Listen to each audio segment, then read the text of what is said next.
beloved Boss Mike Cervera.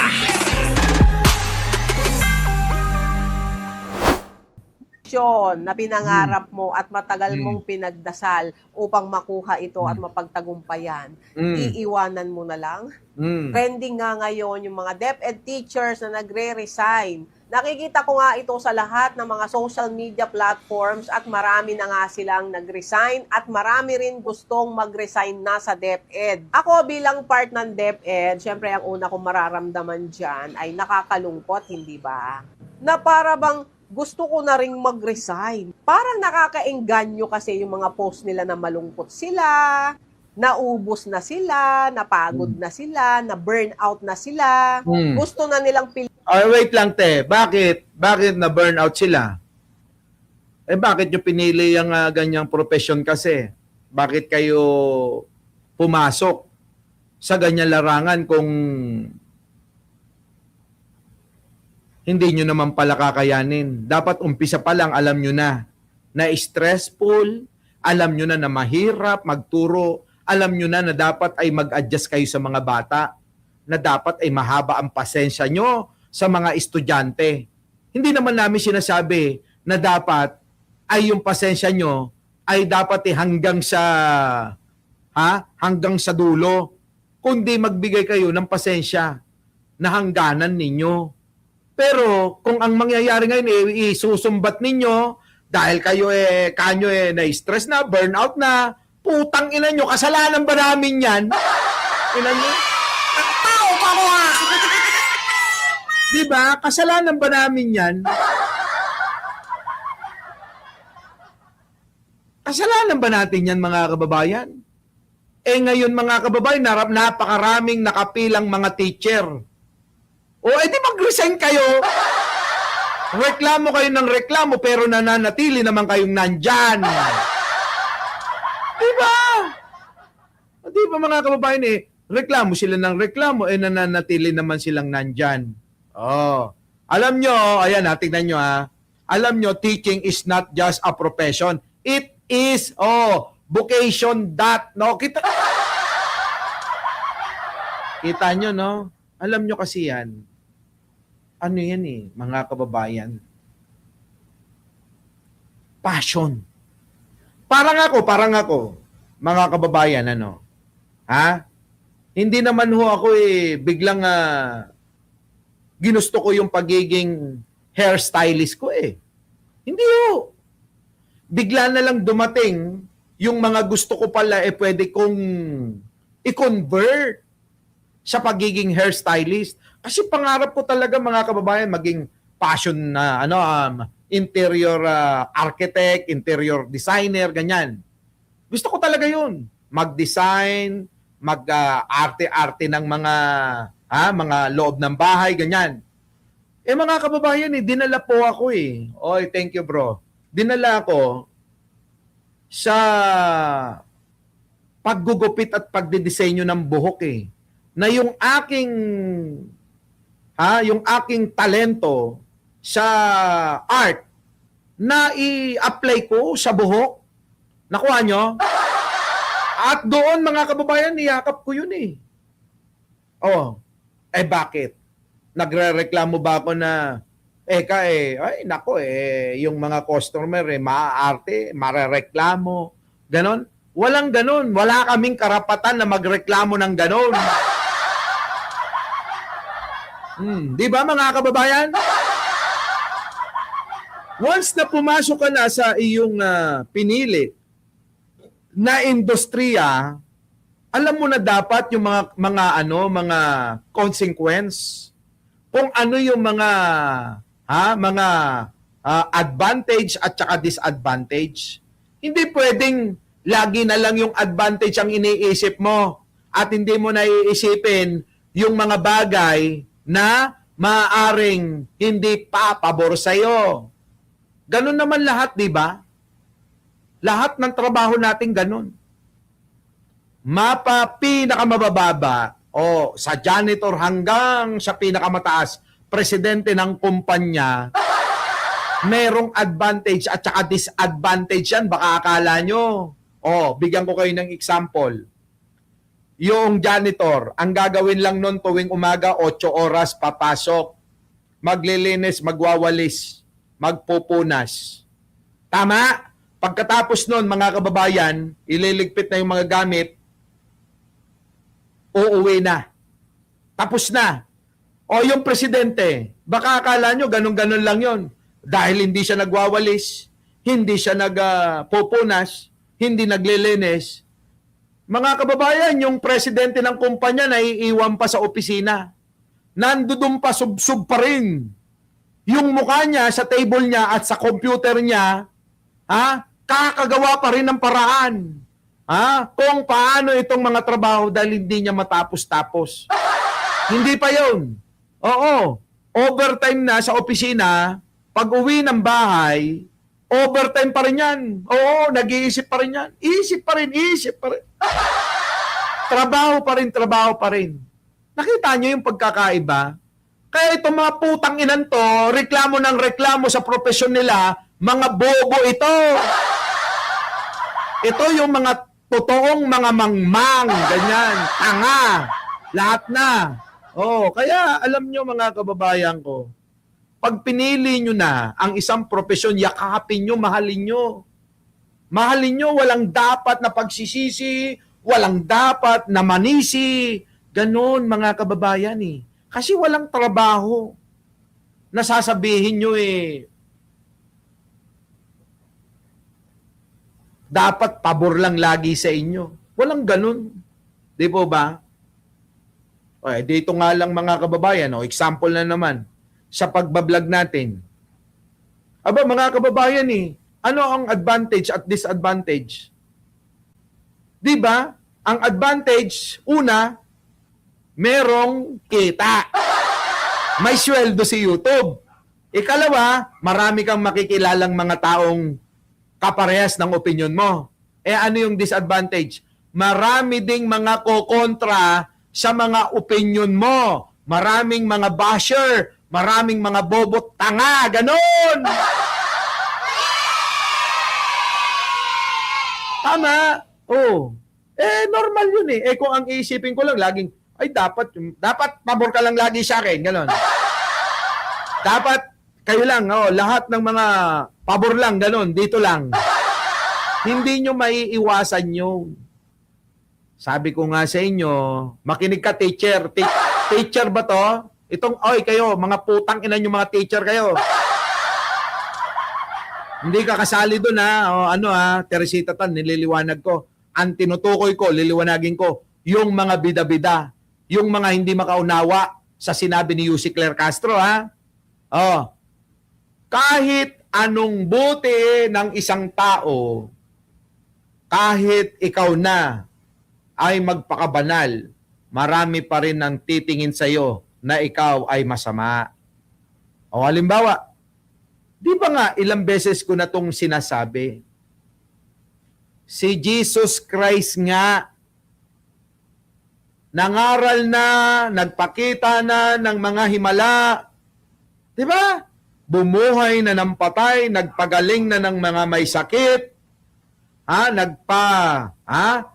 nagpagaling na ng mga bulag, nagpabago ng mga pokpok. Di ba mga kababayan, anong ginawa ng mga tao? Di ba? Kinoronahan ng koronang tinik. Dinuraan, pinalo, nilatigo, sinaktan, at kung ano-anong salita yung mga sinabi sa kanya. Ganun talaga ang buhay. Bakit? Kasi hindi mo mapiplease ang lahat ng tao. Unang-una, iba-iba yung mga paniniwala ng mga tao. Kaya kung kayo magiging balat sibuyas sa mga profesyon ninyo, sa buhay ninyo, sa sarili ninyo, siguro tingin ko, magpatiwakal na kayo. Gayahin nyo na si Judas, Kasi wala Ang gusto nyo lang yung para sa inyo lang ng para sa inyo, hindi pwedeng ganon. Di ba? Oo. Oh, you cannot please everyone. Hindi mo talaga mapiplease yan. Di ba? Oh, magpapako kayo sa cross. Si Benji Bernardo magpapako na. Ano, Mami Lord? Oh. Sa lahat ng mga teacher na nagrereklamo, lumayas na.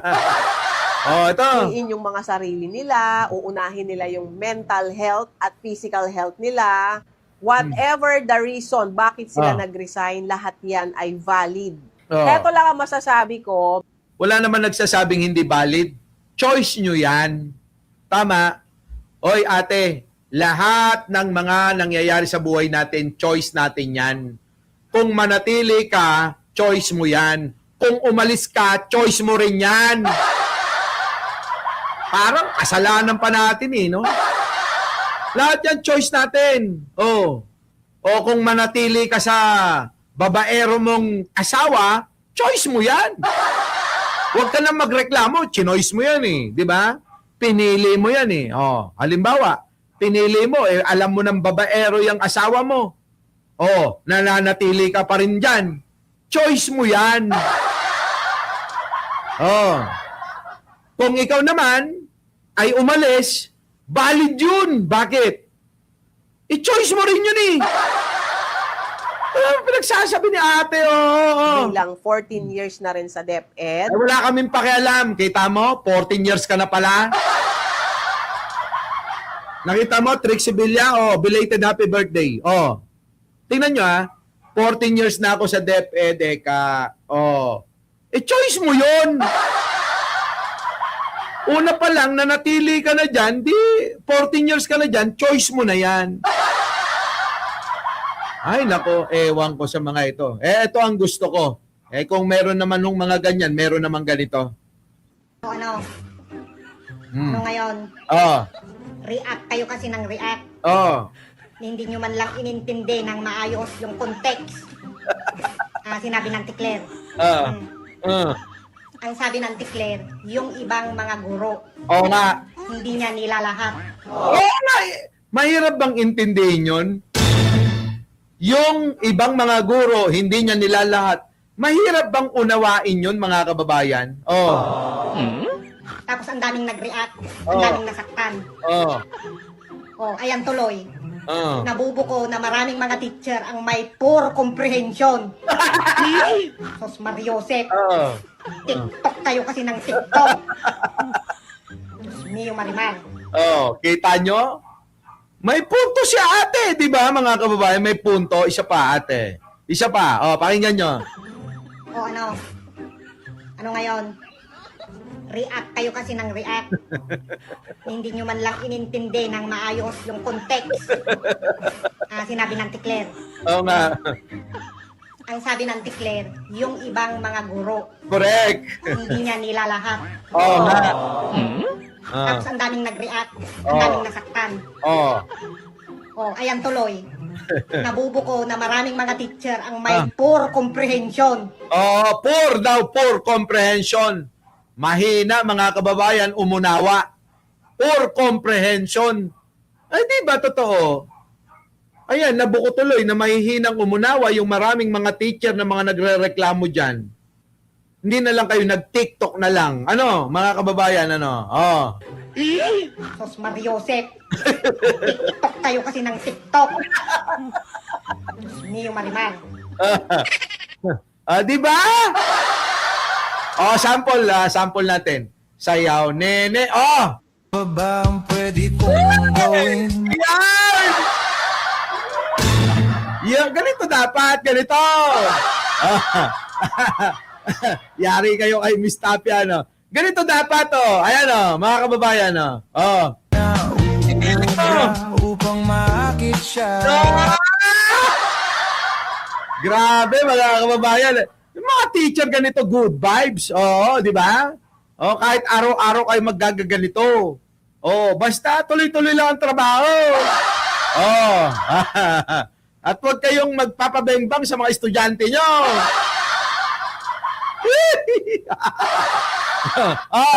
Palagi kaya ako ng tato.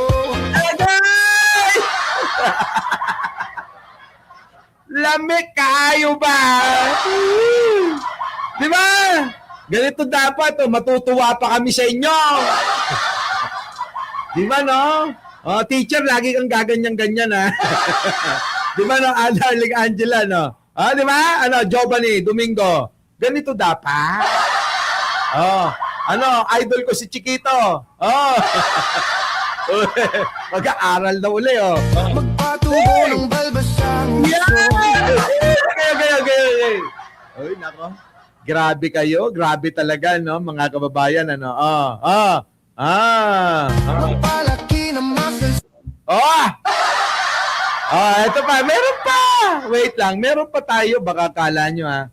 Pasok, nene. Pasok! Sa Manila ako ay nananabig.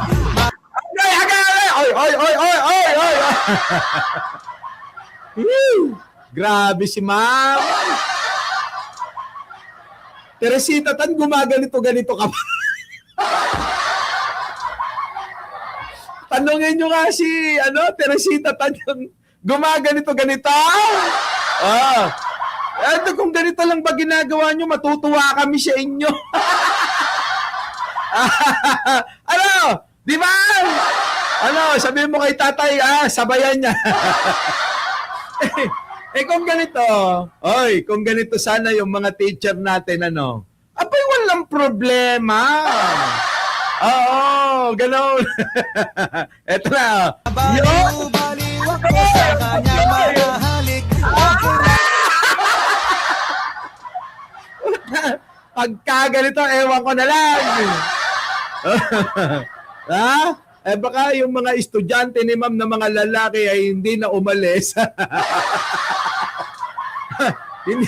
Baka kahit na hindi nila subject, pumapasok. Peme Busto? Ibang klase, Teresita Tan, gumaganito ka ba? Ito dapat good vibes, Yung mga ganito, wala tayong tutol. Oo. Ayos yan, aprobado. Walang tutol yan, tayo. Hindi maiwasan naman sa pero kami nakita aking panggigigilan. Ano sinasabi ko? Kung ganyan lang mga kababayan, ewan ko lang. Kahit mga senior citizen na tayo. Parang gusto ko na maghatid ng apo.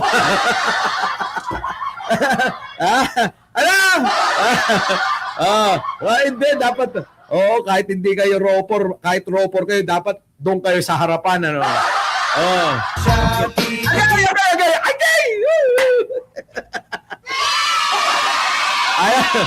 Isa pa. Pasok!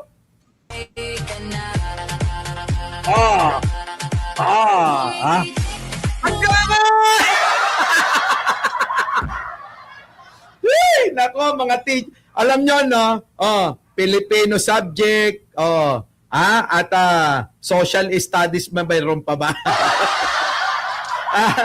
Math subject, English teacher, mga kababayan ko, kung ganyan ba yung mga teacher natin, sigurado mga kababayan, baka yung natin, yung section natin, baka lahat yan mga kababayan valedictorian.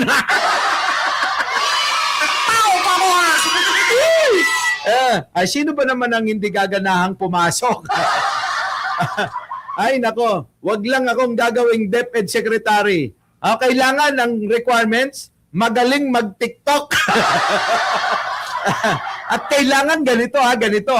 Hindi pwede yung mga di ba, Ay, wala nang uwian talaga ang ilid. Ito, Agoy, Agoy! Agoy! Mabubuhay ang dugo nyo talaga. Mysterious, mabubuhay ang dugo nyo. Yan yung sinasabi ko sa inyo, mga kababayan ko, Ganyan dapat, tignan nyo naman, kung makagiling, Agoy! Agoy! Agoy! Agay! Agay! Agay! Agay! Kung ganito yung mababalitaan ninyo, mabibwisit kayo, ganyan, no?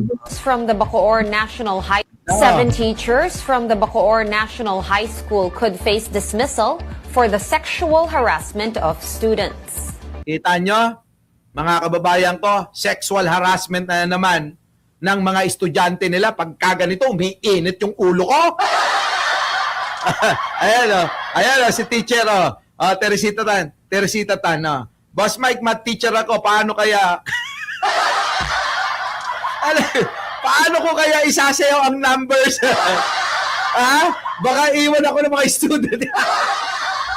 Wag na. Alam mo ba, naalala ko na naman si Pukol, Mrs. Unyo. Teacher ko yun eh. Teacher ko yun, no? Nung high school ako. Grabe, no? Ito. Kapag ka ganito yung maririnig nating mga balita, nakakabwisit. Oo. DepEd spokesperson Michael Poa said they're investigating. Yung kanina, yung mukhang gorilla.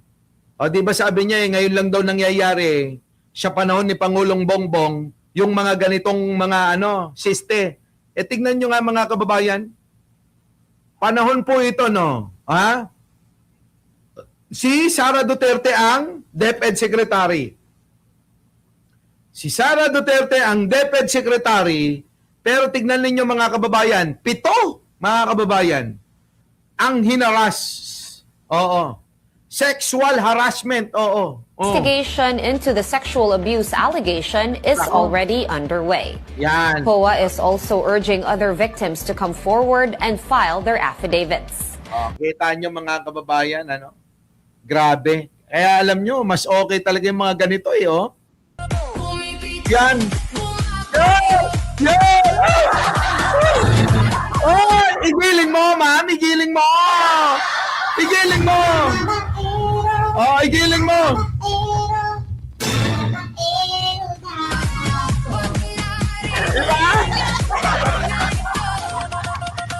Diba, no? Nakakatuwa, no? Kapag kaganyan talaga, no? Mga teacher mo, no? Tignan nyo mga kababayan. Nako, Diyos ko po. Baka pati yung tatay nyo pumasok sa school. baka pati yung tatay nyo nando doon, Hayaan mo na, George Tapia, di baling makapiright, maging masaya lang kayo. Di ba? Ay! Lami kaayo ba? Tao pa ko Nakakainis.